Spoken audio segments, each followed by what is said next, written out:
사랑하는 우리 축복의 교우 여러분, 나의 창조자, 나의 주님, 나의 야훼 하나님을 생각해 봅시다. 야훼께서 진심으로 베푸시고자 하는 게 이 성체 안에 있습니다. 야훼께서 베푸시고자 하는 게 성혈 안에 있습니다. 성체와 성혈이 물리치지 못할, 치유하지 못할 게 없습니다. 성체 성혈의 모후인 마리아와 함께 드리는 묵주기도를 통해서 못할 게 뭐가 있습니까? 다만 다른 사람을 위해서 지향을 두시는 것 이전에 제일 우선순위로 두어야 될 게 바로 나를 살리시는 주님의 능력을 먼저 경험하는 것. 내가 증인이 되고, 내가 아브라함이 되고, 내가 모세가 되는 겁니다. 그만큼 놀라운 게 없습니다. 죄책감은 필요 없습니다. 자책할 필요도 없습니다. 다 속으셨던 겁니다. 다 속으셨던 겁니다. 다 속으셨던 겁니다. 속으신 걸로 칩시다. 이거는 제가 이렇게 말씀드리는 건 저도 경험을 해오고 있고, 제가 말하는 거는 많은 경험을 했기 때문에 제 경험치에서 나온 이야기들입니다. 결론적인 이야기입니다. 그 과정적인 걸 궁금하면 루케시오 TV 구독과 좋아요 알람 설정으로 들어오셔서 많이 제가 하는 이야기를 많이 반복하시면 제가 왜 이런 이야기를 계속하는지 아실 수 있습니다. 더욱이 감사하게도 로마에서 6년 반 동안 성경 공부, 잠언 지혜 문학을 공부하고 왔거든요. 그건 구약을 전공했기 때문에 야훼께서 어떻게 보시는가가 더 익숙합니다. 성부께서 우리를 어떻게 그리스도를 통하여 인도하시고자 하는 게 더 명백합니다. 그거는 엑소더스, 죄악의 종살이에서 해방시키시는 것입니다. 그러니 여러분, 가톨릭 교회에서 죄책감을 가지는 건 배신입니다. 배반입니다. 불신입니다. 안청해 받는 겁니다. 가톨릭 교회에서는 평화와 선과 궁극적인 통교를 더 많이 경험하셔야 되는 거고, 내가 뭔가 좀 마탱이가 간 건가 하는 생각이 아닙니다. 원래 그런 겁니다. 근데 문제는 그걸 경험한 다음에 이제 성당에만 죽순이 죽돌이로 사느냐, 이제 현장으로 담대하게 나가느냐에 달려 있습니다. 그래서 우리는 파견합니다. 집에 가시라고. 문 걸어 잠굽니다. 안녕히 가시라고. 여기가 사이비가 아닌 이유는 안녕히 가세요. 여러분의 일상 속으로 들어가세요 하는 겁니다. 그러므로 현실을 사랑하라고 하는 거죠. 나의 기도 투쟁으로 이제 나에게 힘을 주시는 분의 힘입어 나는 뭐든지 할 수 있다는 필립비서 말씀이 글자 그대로 나에게 큰 용기가 되고, 두 발 딛고 밥 잘 먹고 화장실 잘 가고 잠 잘 잘 수 있는 근거가 됩니다. 그래서 여러분 가족들을 다 살릴 수 있게 되는 것입니다. 제목은 성체 성사에 담긴 예수님의 진심에 대해서 이야기하고 싶습니다. 더 깊이 들어가면 야훼 하느님의 진심이라고 해도 될 겁니다. 탈출기 13장 3절에는 이런 말씀이 있습니다. 너희는 이집트에서 곧 종살이 하던 집에서 나온 이 날을 기억하여라. 주님께서 강한 손으로 너희를 그곳에서 이끌어내셨기 때문이다. 이날 누르뜬 빵을 먹어서는 안 된다 라고 합니다. 자, 구약 성경 중에, 구약 46권 중에 가장 중요한 책을 꼽으라면 무슨 책을 꼽을까요? 많은 학자들은 탈출기를 꼽습니다. 그리고 탈출기가 사실 창세기가 지어지기 전에 제일 먼저 시작되었다고 합니다. 그럼 창세기는 언제 지어졌느냐? 이스라엘 민족이 우상 숭배를 하다가 바빌론 유배로 한 번 더 징용살이를 한 다음에 돌아와서 각성하면서 쓴 창세기입니다. 내가 어디서부터 태어났지? 야훼의 민족이구나. 야훼가 모든 것을 좋게 만드셨는데 인간이 한눈을 팔아서 원주의에 빠졌구나. 야훼가 만드신 원래의 아름다움, 원복이라고 하기도 하고 교회 교리서 376항에 나오면 정확하게 원의, 원초적인 의로 오리지널 저스티스라고 합니다. 뭐라고요? 원의. 뭐라고요? 원의. 뭐라고요? 원의가 있어서 원죄가 돋보이는 것이지 원죄만 돋보이는 게 아니라는 겁니다. 원죄 사건은 어떻게 보면 바빌론 유배를 갔다 온 이스라엘 민족이 집단 자의식으로, 집단 무의식으로 우리가 믿는 야훼라는 창조주 신은 신 중의 신, 왕 중의 왕이며 다윗의 임금이시고 그리고 아브라함의 하나님, 야곱의 하나님, 이삭의 하나님 이런 식으로 모든 것을 통솔하시며 그분이 보시니 좋았다는 게 창조라는 것을 오히려 갖다가 박는 겁니다.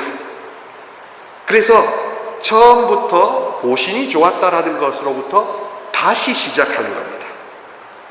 다시 시작해가지고 이렇게 내러티브를 어떻게 이끌어 가냐면 종살이라는 것에 포커스를 두는 겁니다.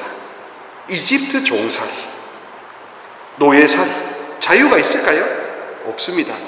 자기가 하고 싶은 대로 할 수 없습니다. 상처, 투성입니다. 현대 심리학으로 고상하게 표현하면 트라우마 복합체입니다. 근데 그 이집트 트라우마를 겪은 민족이 모세라는 그 인도자에 의해서 트라우마를 극복하고 상처를 극복한 이야기가 탈출기라는 겁니다. 그래서 이 탈출기라는 것은 그냥 이스라엘 백성이 이렇게 이집트 종살이를 벗어났다는 것으로만 보지 않고 1인칭 주인공 시점으로 나를 대입하면 나의 트라우마도 저렇게 야훼의 힘으로 빠져나올 수 있다는 겁니다. 빠져나올 수 있다는 겁니다. 아무도 안 믿으시네요. 빠져나올 수 있다는 겁니다. 네, 저는 3번 물으니까요. 가만히 보지 마시고 따라 하시든가 아멘 하시든가 빠져나올 수 있다는 겁니다. 빠져나올 수 있다는 겁니다. 빠져나올 수 있다는 겁니다. 근데 이걸 안 믿으세요. 왜 성경 말씀을 1인칭 주인공 나로 대입을 안 해봤어요? 그냥 그 대하 드라마 나오듯이 흘러가는 걸로만 보았던 겁니다. 그런데 말씀이 여러분을 치유하고 살리려면요 어떻게 해야 되냐 하면 1인칭 주인공 시점으로 내가 모세가 되든가 내가 엘리사가 되든가 이렇게 내가 그 안으로 들어가야 되는 거, 그때부터가 하느님 야훼와 이제 내가 1대1로 만나는 거거든요. 그래서 탈출기라는 책은 우리가 아는 하느님이 아니라 우리가 직접 만나는 하느님을 이야기해 줍니다. 그리고 놀랍게도 탈출기는 챕터 장절 수가 몇 장인지 아세요? 탈출기는 40장까지 있습니다. 그래서 상징적으로 해석하면 이집트 탈출을 위해 40개의 챕터가 탈출기에 있듯이 우리의 모든 죄와 상처에서 벗어나기 위해 예수 그리스도와 40일을 보낸다 라는 식으로 해석할 수도 있는 겁니다. 사랑하는 우리 숙고교회 성당 여러분, 이제까지는 여러분 아는 하느님 아니면 모르는 하느님 아니면 나와 상관없는 3인칭 전지적 작가적인 어떤 드라마 쓰시는 분으로만 해석하셨을 수 있습니다. 그러나 예수님의 진심과 성체성사를 통해서 알려주고 싶은 것은 바로 이제 여러분의 인생은 신앙인 공동체 안에서도 관객이 아니라는 겁니다. 더욱더 시노달리다스 여정은 관객이어서는 안 됩니다. 관객이다간 상처에 맞아 죽습니다. 다 묻혀서 죽는다는 겁니다. 이 종살이라는 것이 왜 중요하냐 하면 바로 예수 그리스도 시대, 신약 시대로 가서 이제 이집트 종살이가 아니라 죄악과 상처의 종살이라는 걸로 해석이 바뀌기 때문에 그렇습니다. 근데 똑같이 뭡니까? 둘 다 노예 상태라는 겁니다. 둘 다 자유가 있을까요? 둘 다 하고 싶은 걸 하고 할 수 있을까요? 둘 다 평안할 수 있을까요? 아무것도 할 수 없습니다. 완전히 속박당한 상태, 정말로 해방되지 않은 상태를 이야기합니다. 그런 상태를 야훼 하느님께서 어여 빼주시려고 하다 보니까 서둘러 떠나야 되니까 누룩을 넣어서 발효를 시킨 빵을 먹을 겨를이 있었을까요? 없었을까요? 그러니까 거꾸로 생각하는 겁니다. 누룩 들지 않는 빵을 먹으면서 야훼가 그토록 긴박하게 탈출시키려고 한다. 그 하느님이 상처 치유를 해주시려고 하는 그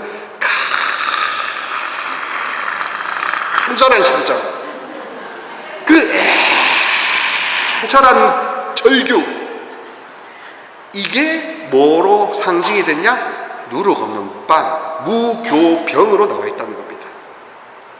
무교병에 야훼의 심정이 있다는 겁니다. 자, 그래서 성체성사를 그냥 묵주기도 하고 그냥 받아 모시고 성체언시하고 행사로만 했거나, 아니면 아유 우리 아들이 어떻게 됐고, 우리 손녀가 어떻게 됐고, 아이고 소원 성취용으로 보았다면 관점이 잘못된 겁니다. 관점이 잘못된 겁니다. 그럼 제대로 된 성경적 관점이 뭡니까? 너를 구하려고. 그래서 너를 구해서 너희 전체를 구하려고. 그래서 예수님 성부 야훼의 진심으로 성체성사와 구원을 보면요, 그분은 아들을 보내서 아들들을 꺼내신 거고, 그분은 딸을 보내서 딸들을 건지신 겁니다. 마리아를 보내서 예수를 낳게 하셔서 아들, 딸들을 다 건져내신 겁니다. 뭐예요? 상처와 죄악, 악의 구렁텅텅텅텅텅텅텅에서. 그래서 누룩 없는 빵을 먹는다는 건 우리가 생각해야 될 건, 무교병이 상처 치유구나, 무교병이 해방이구나. 다른 치유 기도가 따로 있는 게 아니라 무교병, 누룩 없는 빵이 그 자체가 야훼의 권능을 실어서 주는 거구나. 그게 지금 우리 성체성사의 미산에서는 성령으로 에피클레시스라고 해서 이것을 통해서 여기에 성령이 임하시고 성령을 직접 먹게 해주시려고 하는 겁니다. 그래서 정말로 이 성체의 능력으로 내 모든 어두움과 상처가 다 하얗게 휘어졌으면 좋겠다. 정말 이사야서 1장 19절처럼 눈과 같이 휘어졌으면 좋겠다. 봄눈 녹듯이 녹았으면 좋겠다라는 기대를 안 하고 합니다. 기대를 안 걸고 합니다. 예식처럼 합니다. 그래서 예수님이 슬퍼하십니다. 야훼께서 슬퍼하십니다. 그게 당신이 가지는 힘을 보여주실 수 있는 절호의 찬스인데 아무도 기대하지 않아요. 아무도 기도하지 않아요. 아무도 나타내 보여달라고 애원하지 않습니다. 그래서 성체가 밋밋한 겁니다. 아무런 감흥을 일으키지 않습니다. 그저 내가 미사를 했나 안 했나, 고해를 했나 안 했나, 이거 중요한데, 법을 지키고 하는 거 중요한데, 법과 동시에 그분의 힘을 체험하고 싶다는 여러분의 염원은 어디 갔습니까? 누룩 없는 빵은 이집트 종살이에서 벗어나려고 서둘러 떠났음을 기념하는 것을 의미합니다. 그래서 예수 그리스도께서 세우신 성체성사를 통해서 우리가 한시 한순간이라도, 한 찰나라도 빨리 죄악과 사탄과 죽음의 지배의 그늘 아래서, 종살이에서, 생지옥에서 빨리 벗어날 길을 바라시는 그 절규라는 겁니다. 아들, 딸들아, 제발 믿어라, 불러라, 청해라, 정하여라, 구할 것이다 하는 것을 여러분의 필요만 이야기하지 말고, 사실 물적인 필요, 환경적인 필요가 채워진다 하더라도 나의 건강, 나의 영혼, 육신의 건강을 잃어버리면 무슨 소용이 있다는 겁니까? 영혼, 육신의 건강을 회복시켜 주고자 성체, 성혈 주님이 함께 하신다는 거예요. 야훼는 그렇게 우리를 살리시는 신이지 죽이는 분이 아니십니다. 예수님께서는 이스라엘의 파스카 음식을 나누시는데 성체 성사를 세우셨습니다. 당신의 파스카, 곧 죄악에서 탈출시킨 당신의 엑소더스, 탈출, 해방, 이것이 우리가 그분으로 인하여, 그분을 통하여 그분 안에서 보호를 받게 하는 것이지요. 이스라엘 파스카가 이제 그리스도 파스카로 영원한 죽음의 종살이에서 해방되고 또 보호를 받는 거 있습니다. 자, 중요한 거 있습니다. 따라해보세요. 보호를 받는다. 보호를 받는다. 보호를 받는다. 여러분이 진짜 간절하게 성체를 받아 모시면, 그러면서 성체 예수님 저를 지켜주시고 보호해달라, 모든 악한 죄에서 보호해달라는 것을 하셔야 됩니다. 이 기도도 안 해보셨을 겁니다. 그냥 조용히 주여 임하소서, 아 졸린다, 이렇게 침묵 속에 가라앉는 것만 연습해봤지, 적극적으로 내가 1:1 야훼와 아버지와의 관계를 맺기 위해서 힘을 주시고 보호해 주시고, 더 나아가 알든 알지 못하든 내가 받은 모든 죄악의 종살이 상처에서 해방시켜달라고 근본 기도를 안 해봤다는 거죠. 그래서 성체 성사를 통해서 바티칸 제2차 바티칸 공의회 전례헌장 47항에서는 이렇게 이야기합니다. 파스카 잔치. 따라해 보실까요? 파스카 잔치. 파스카 잔치. 파스카 잔치. 쉽게 말하면 여러분들이 자녀들 이제 혼주 되셔서 한 다음에 인사한 다음에 티켓 나눠주잖아요. 그러면은 가가지고 거기서 적당히 먹고 이제 오잖아요. 그런 식으로 이 예수님이 이렇게 주시는 게 이 연회 음식이라는 겁니다. 근데 어떤 연회? 해방의 연회, 치유의 연회, 자유의 연회. 심지어는 우리가 갖고 있는 모든 팔자, 운명, 소관, 심리, 유형, MBTI 모든 이미 나는 그럴 수밖에 없다는 모든 절망의 감옥에서 다 해방시키시는 겁니다. 그리고 이거를 도와주시는 분이 바로 그런 원죄의 감옥이 하나도 없으신 마리아, 성모 마리아, 성체 성사의 어머니 마리아와 함께 걸어갈 때 우리는 사실 미사가 희생 보속의 제사일 뿐만 아니라 잔치라는 걸 알아야 되는 겁니다. 어떤 잔치? 회복의 잔치. 예수 성심의 메시지에 보면 77쪽에서 78쪽에 이렇게 있습니다. 성체 성사는 예수님 음성입니다. 내 사랑의 발명품이다. 성체는 모든 영혼의 힘과 생명이고 모든 나약하고 병든 영혼을 치료하는 신약이며 하느님 신의 약이라는 겁니다. 현세에서 영원한 세계로 넘어갈 때 필요한 노자이다. 성체 성사로 죄인들은 평화를 얻고 열의가 없는 영혼들은 희생의 열정을, 순결한 영혼들은 감미로운 천상 음식을 얻게 될 것이며 신심이 깊은 영혼들은 안식과 자기 소원의 만족을, 거룩한 영혼들은 완덕으로 나아갈 수 있는 길을 얻게 될 것이다 라고 되어 있습니다. 성체를 통해서 오시는 야훼의 진심 어린 관점은 여러분을 살리는 게 먼저라는 겁니다. 생각해 보세요. 여러분이 지금 이렇게 열심하게 나와 있습니다. 여러분 한 분이 하느님의 보호를 받아서 우뚝 서면 얼마나 많은 가족과 아는 지인들이 구원의 기회를 놓치지 않겠습니까? 절대로 잃어버릴 리가 없죠. 그런데 여러분 한 명 기도하는 여러분이 죽어버리면, 그러면 다 죽어버릴 수밖에 없는 겁니다. 아브라함의 한 영혼의 믿음이 그다지도 필요했던 겁니다.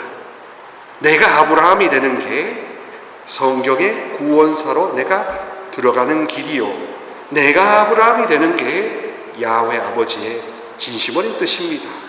내가 누군가를 위해서 기도하는 것이 하느님 뜻에 맞는 거 아니라 그거보다 더 깊은 속정은 바로 네가 사는 겁니다.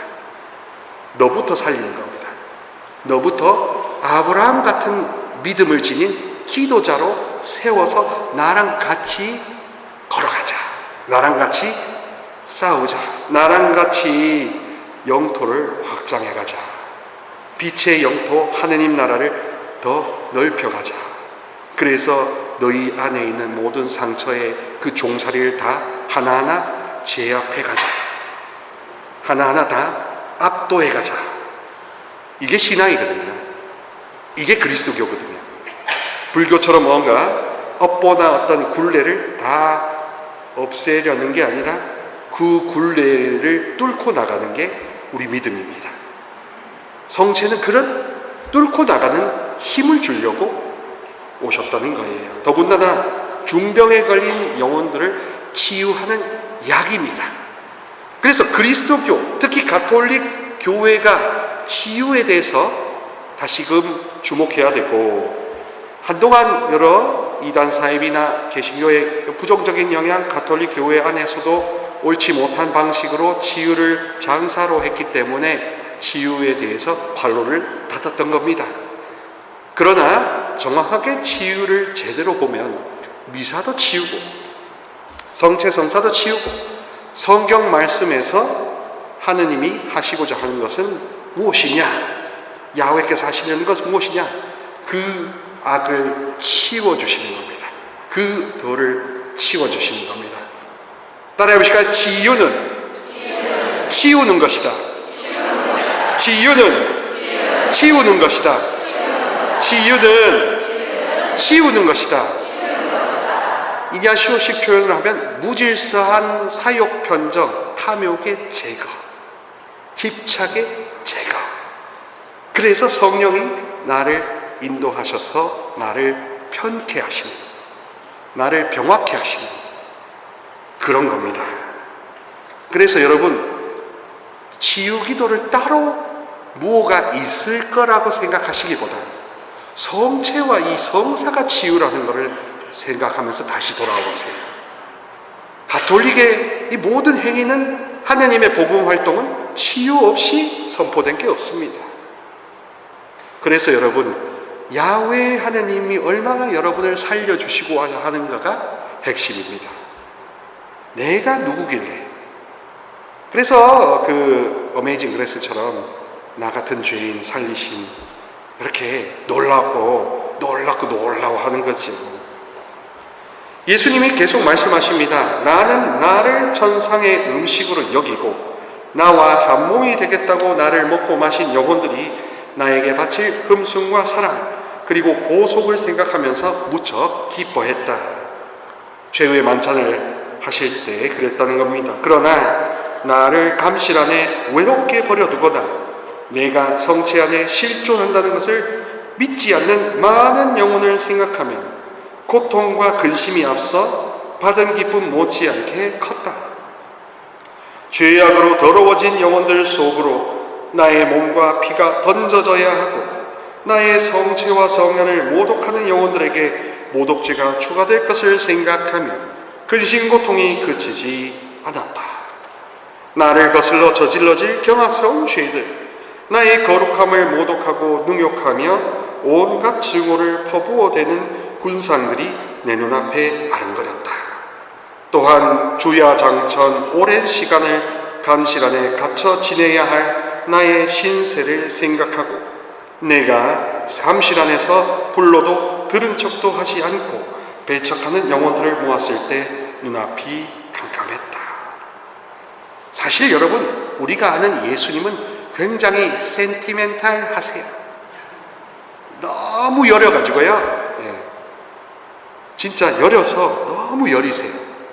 여리여리한 사람입니다. 그래서 미리 다 느끼셨지만, 그러나 왜 저 안에 계실까? 야훼 아버지의 심정처럼 죄인들을 살리시는 당신의 사명을 받아들이신 겁니다. 그리스도라는 호칭은 쉽게 말하면 치유자라는 뜻입니다. 기름 부음을 받은 의사라는 뜻입니다. 예수 그리스도는 예수 의사라는 뜻입니다. 영혼과 육신의 의사.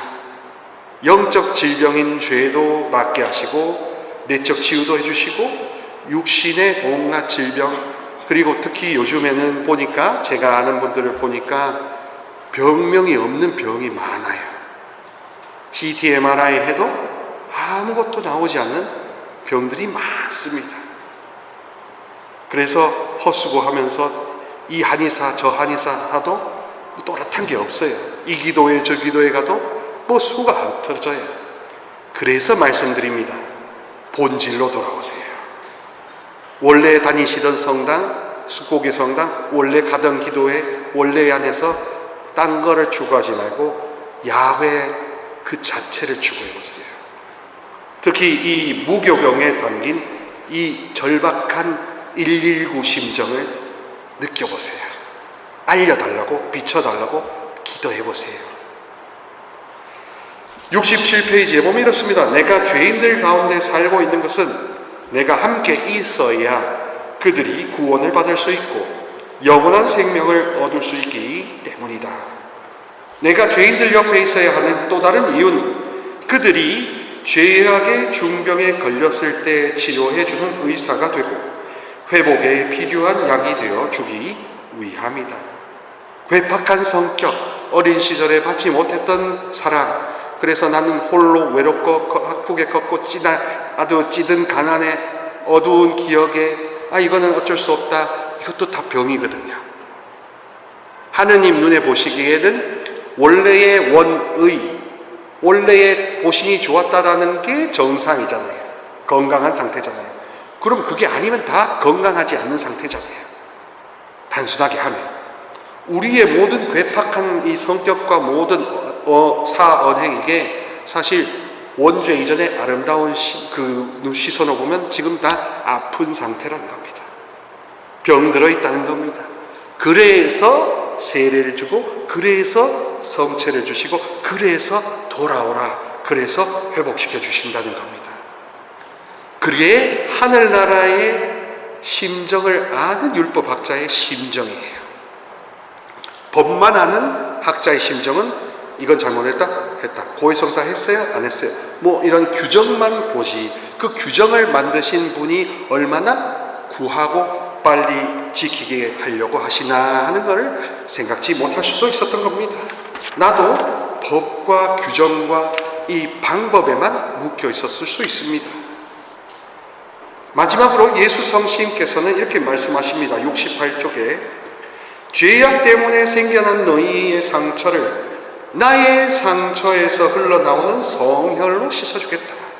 사랑하는 여러분, 성체 신심 세미나이지만 사실 성체를 우리가 흠숭하면서 사실 성혈의 힘도 함께 흠숭하는 셈입니다. 옛날에 제2차 바티칸 공회 이전에는 성혈, 성체 축일이 따로 있었답니다. 그래서 지금은 성체, 성혈, 대축일이 주일로 통합되었지만 옛날에는 성혈 신심도 있었고 성체 신심도 따로 있었습니다. 그리고 이 7월이 예수 성심 성월 다음으로 옛날에는 예수 성혈 성월이었습니다. 따라해보세요. 예수 성혈, 구하소서. 예수 성혈, 사하소서. 그러니까 상처를 치유하는 마지막 약은 무엇이냐? 소독제는 무엇이냐? 항생제는 무엇이냐? 예수님의 피다 이겁니다. 그래서 토마스 아퀴나스가 성체 찬미가 할 때 그 피 한 방울만이라도 있으면 세상을 정화시키고 남습니다.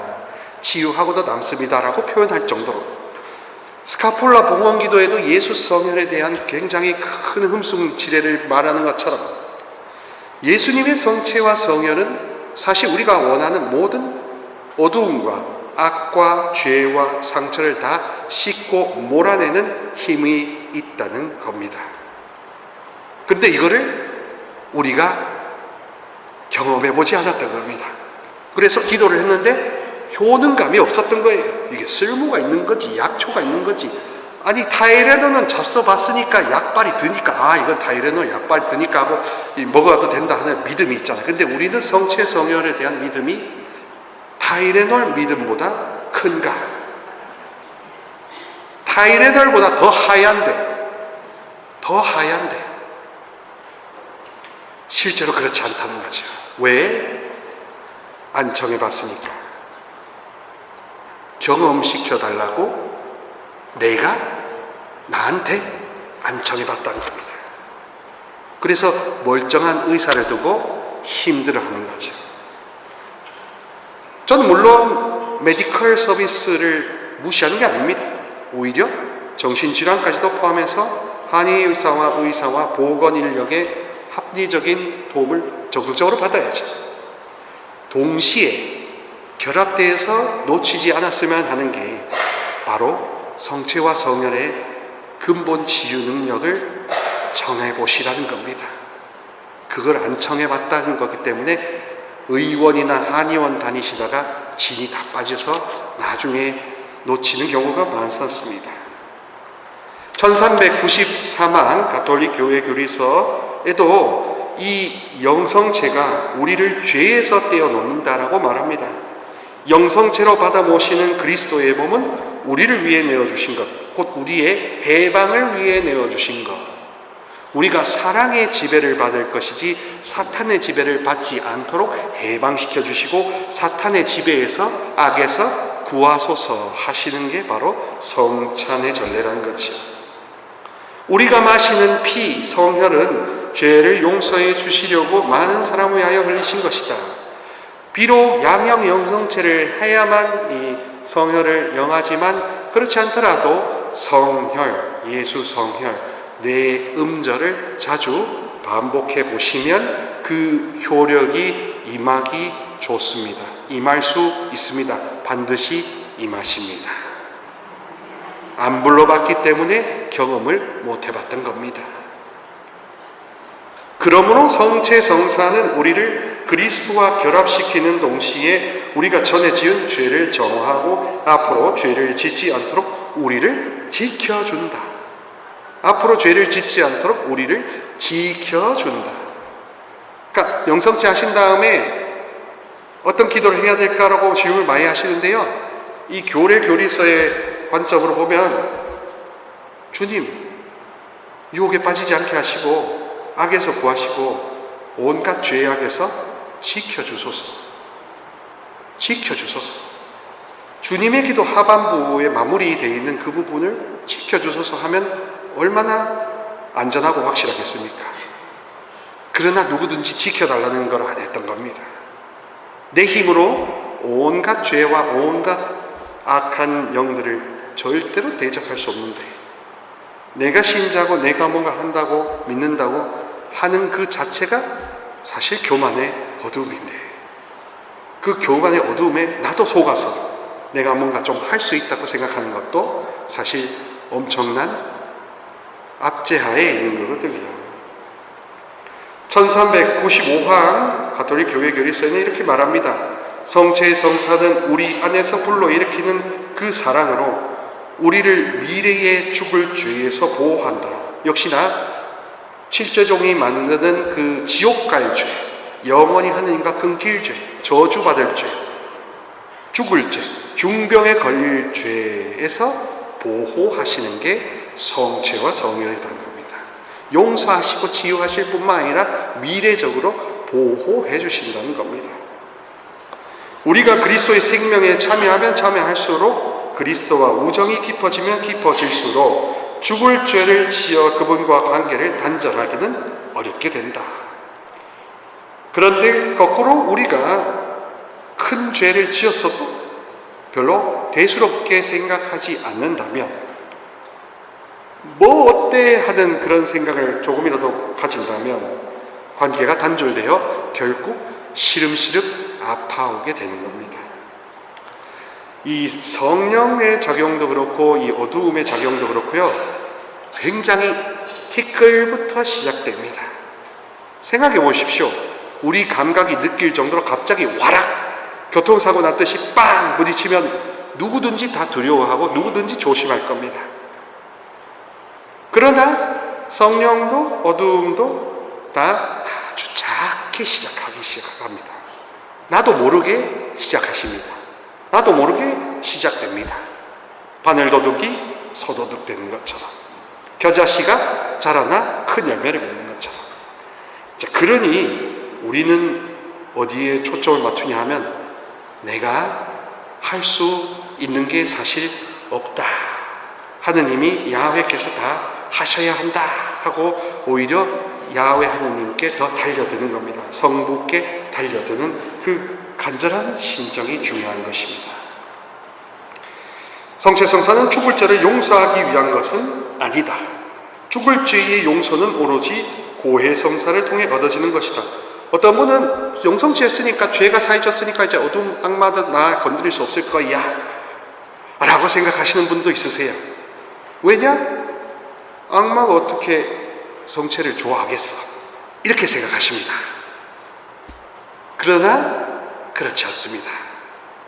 왜냐하면 악마는 우리의 이성과 의지를 조작할 수 있어요. 그래서 그거에 별 문제가 되지 않아 라고 합리화할 수 있습니다. 그 합리화된 우리의 마음가짐에 성체가 오셔서 성체가 힘을 잃으시게 될 수도 있습니다. 성체가 모독을 당하실 수도 있다는 겁니다. 그래서 고해성사를 통해서만 죄의 용서를 받지, 고해성사와 함께하는 영성체를 통해서 더 충만한 생명을 얻지, 고해성사 없이 성체성사만 한다는 걸로 뭐 괜찮을 거야 라고 한다면 위험할 수가 있습니다. 겁을 들이는 게 아니라 실제로 그럴 수가 있다는 겁니다. 현실이 그럴 수도 있다는 겁니다. 성체성사의 특징은 그것이 교회와 완전하게 일치되어 있는 사람들을 위한 성사다 이겁니다. 그래서 이 교제에는 성모님의 도우심이 절대적으로 필요하다라는 것까지도 아울러 이야기하고 있습니다. 성모님은 교제 262쪽에 이렇게 말씀하십니다. 성모님은 제자들의 어머니시고 교회의 어머니시며 신자들의 어머니가 됩니다. 교회와 신자 한 사람 한 사람은 이제 성모님께서 하셨듯이 저마다 다른 방식으로 그리스도를 낳아 세상에 내어주는 존재가 되는 것이다. 예수님을 낳으신 성모님께서는 이 세상에 정의를 낳을 때까지 산고로 고통받는 사람들을 위한 희망의 표징이 되셨다. 그리스도의 어머니였던 사실보다 그리스도의 제자라는 것이 성모 마리아의 특징이다. 뭐 등등 이야기하고 있습니다. 어렵게 이야기하면 이렇게 풀어가는데 쉽게 말하면 그겁니다. 성모님처럼 여러분도 하얗게 회복될 수 있고 회복되어야 하고 회복되어 보호를 받아야 된다는 겁니다. 언제나 마리아와 예수 그리스도 안에 머물며 성령 안에 머물며 야훼 안에 머물며 보호를 받아야 된다는 겁니다. 따라해 보실까요? 그리스도교 신앙은 보호를 받는 것이 본질이다. 그러니까 여러분, 어떤 개신교 보면은 마귀하고 대적하려고 막 그런 식으로 사람들을 불안하게 만들 수 있습니다. 그러나 사실 우리의 냉정하게 말하면 어떤 구마사제도 마귀가 직접적으로 대적하지 않습니다. 왜?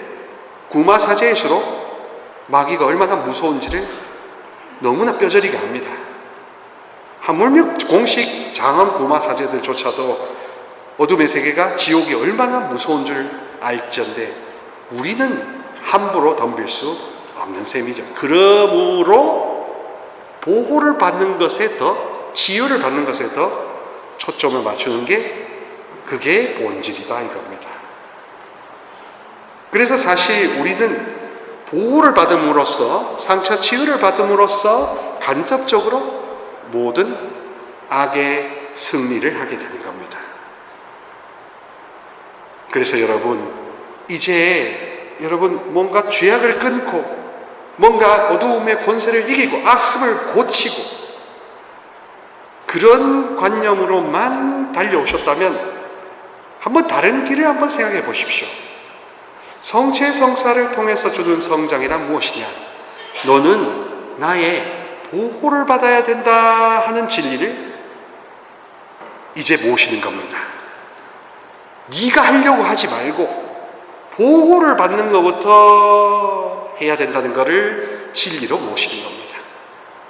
야훼 하느님과 1대1로 관계를 맺으며 아버지의 더 큰 영광을 위하여, 아버지가 더 빛을 받으시기 위하여 야훼 하느님이 나를 살려주시고 나를 지켜주시는 이 신중의 시 왕이 더 그 권능과 그 흠숭의 그 분위기 문화가 더 도드라지게 나타나라 하는 게 영광이거든요. 그 영광을 위하여, 그 영광을 드리는 나는 더 영광스럽게 될 거니까, 더 놀라운 감사를 경험하고 맛보게 될 거니까 그렇게 나아가 보시기를 바랍니다. 성체성사를 위해서 내가 뭘 지켰나 안 지켰냐 하는 방법과 율법, 이 기도가 맞나 안 맞나 하는 그 방법, 모든 방법적 법적 사고는 하실 만큼 하셨습니다. 그러나 제일 중요한 성부의 마음, 야훼의 마음, 이냐시오 성인이 보듯이 저 위에서 하느님이 보시기에 나는 지금 어디를 걸어가고 있나? 영신수련에서 말하시 나는 그리스도를 위해서 무엇을 해왔나? 나는 야훼를 위해 무엇을 하고 있고 야훼는 나를 위해 무엇을 준비하고 있는가라는 그런 거룩한 근본적인 구도자 같은 관심이 왜 여러분에게 안 필요하겠습니까? 인생은 나그네 길이라고 했는데 어디로 가는지 모르면 우리가 헤맬 수밖에 없죠. 허무할 수밖에 없죠. 이 성당 다녀봤자 뭐해? 이 세미나 해봤자 뭐해? 이 로사리오 많이 바쳐봤자 뭐해? 하는 효능감 제로 쓸모없다, 다 필요 없다라는 생각에 사로잡히기 쉽습니다. 그래서 최근에 일주일 전에 7월 25일에 메주거리 성모님의 메시지에 이렇게 나와 있습니다. 사랑하는 나의 자녀들아, 이 은총의 시간에 지극히 높으신 하느님께서 나를 허락하시어 너희를 사랑하고 거룩함의 길로 이끌게 하신다. 그러나 사탄은 불안과 증오의 사슬로 너희를 얽매려고 한다. 미움으로 우리를 얽매려고 하고 미움으로 우리를 가둬놓으려고 합니다. 그래서 불안하게 만들고 불안의 감옥에 더 갇히게 하는 겁니다. 그가 너희 마음에 들어오지 못하도록 늘 기도 안에 머물러라. 기도하는 목적이 불안과 미움이 내 안에 스며들지 못하도록, 또 더 나아가 내 안에 혹시 모르게 있는 불안과 미움이 이제 해방되도록 기도하는 겁니다. 사랑하는 작은 자녀들아, 모든 생명이 하느님의 거룩함 안에 머물 수 있도록 사랑으로 증거하며 악을 물리치며 살아가거라. 내 부름에 응답해 주어서 고맙다 라고 되어 있습니다. 특히나 이 거룩함이라는 성경의 이 카도시라는 표현은 다른 표현을 하면 정결입니다. 정화입니다. 성화는 정화입니다. 같이 해보실까요? 성화는 정화이다. 정화는 성화이다. 그래서 가톨릭 교회결에서 2779항에서는 마음의 정화에 대해서 이야기합니다. 2779항에서는 마음의 정화에 대해서 이야기합니다. 마음의 정화에 대해서 이렇게 서술합니다. 하느님과 야훼 아버지와 나와의 관계에 연관되어 있는 아버지 상과 어머니 상을 정화할 필요가 있다는 겁니다. 곧 육신의 부모의 이미지가 하느님 아버지와 성모님께 투사가 되잖아요. 그래서 우리가 곡해하고 별로 친하지도 않고 별로 살갑지도 않은 그런 무덤덤한 가톨릭 신앙이었던 겁니다. 이에 대해서 프란시스코 교황님께서도 부모에 대한 이미지가 어느 정도 정화될 필요가 있다라고 하십니다. 성체와 성혈에 계신 예수님께서도 왜 우리의 육신, 가족 트라우마까지 왜 안 치워주시겠습니까? 우리 가족으로 왔던 모든 트라우마, 우리 가정 환경으로 왔던 모든 트라우마를 치유해 주지 않으실 분이 아닙니다. 내가 단념했습니다.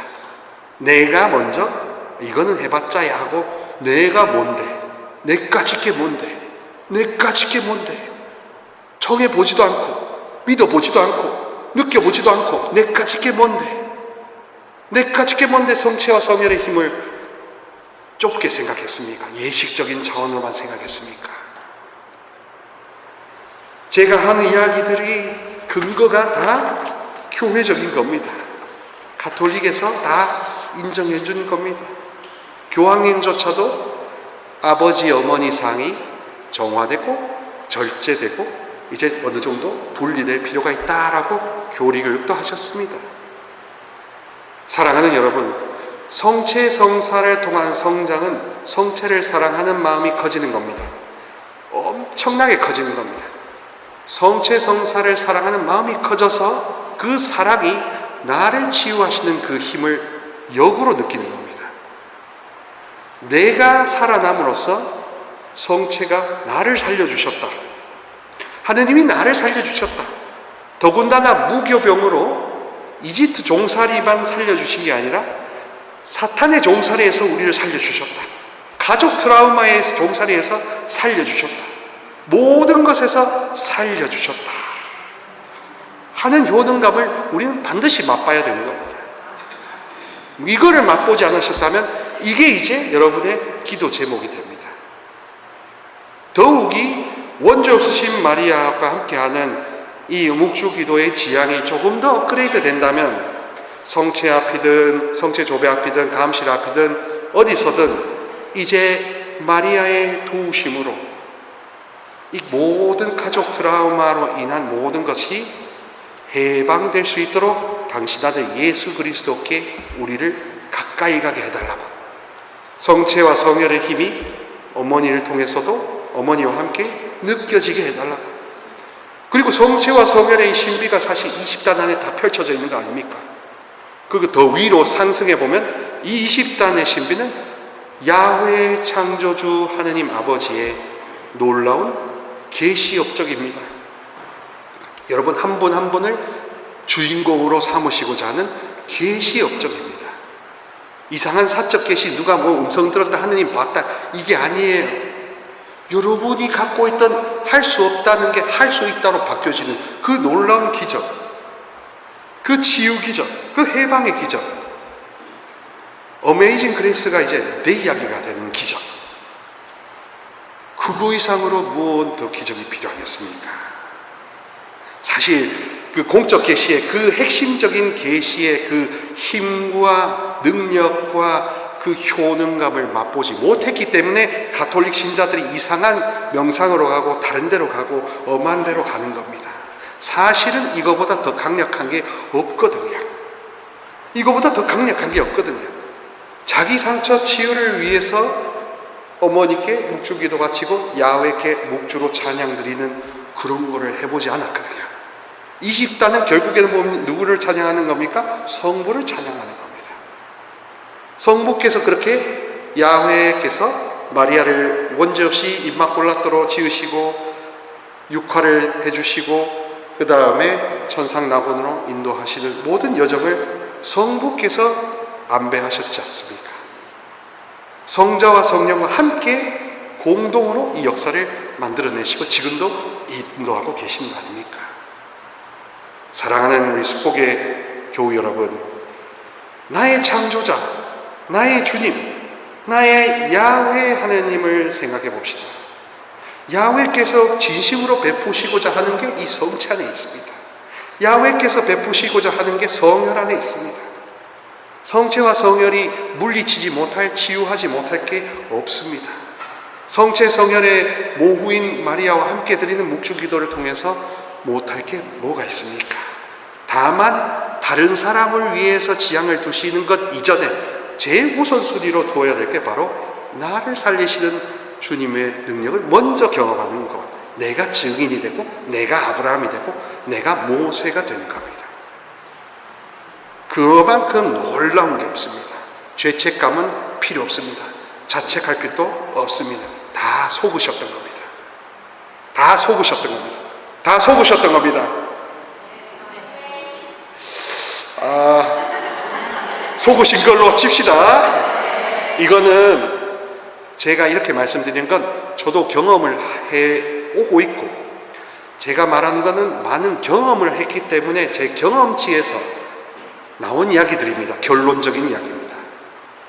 그 과정적인 걸 궁금하면 루케시오 TV 구독과 좋아요 알람 설정으로 들어오셔서 많이 제가 하는 이야기를 많이 반복하시면 제가 왜 이런 이야기를 계속하는지 아실 수 있습니다.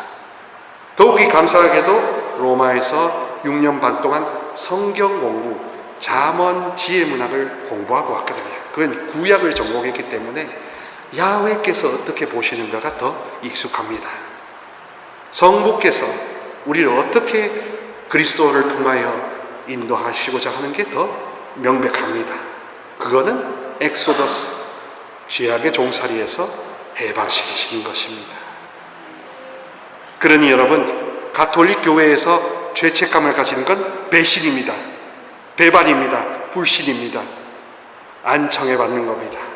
가톨릭 교회에서는 평화와 선과 궁극적인 통교를 더 많이 경험하셔야 되는 거고, 내가 뭔가 좀 마탱이가 간 건가 하는 생각이 아닙니다. 원래 그런 겁니다. 근데 문제는 그걸 경험한 다음에 이제 성당에만 죽순이 죽돌이로 사느냐, 이제 현장으로 담대하게 나가느냐에 달려 있습니다. 그래서 우리는 파견합니다. 집에 가시라고. 문 걸어 잠굽니다. 안녕히 가시라고. 여기가 사이비가 아닌 이유는 안녕히 가세요. 여러분의 일상 속으로 들어가세요 하는 겁니다. 그러므로 현실을 사랑하라고 하는 거죠. 나의 기도 투쟁으로 이제 나에게 힘을 주시는 분의 힘입어 나는 뭐든지 할 수 있다는 빌립비서 말씀이 글자 그대로 나에게 큰 용기가 되고, 두 발 딛고 밥 잘 먹고 화장실 잘 가고 잠 잘 잘 수 있는 근거가 됩니다. 그래서 여러분 가족들을 다 살릴 수 있게 되는 것입니다.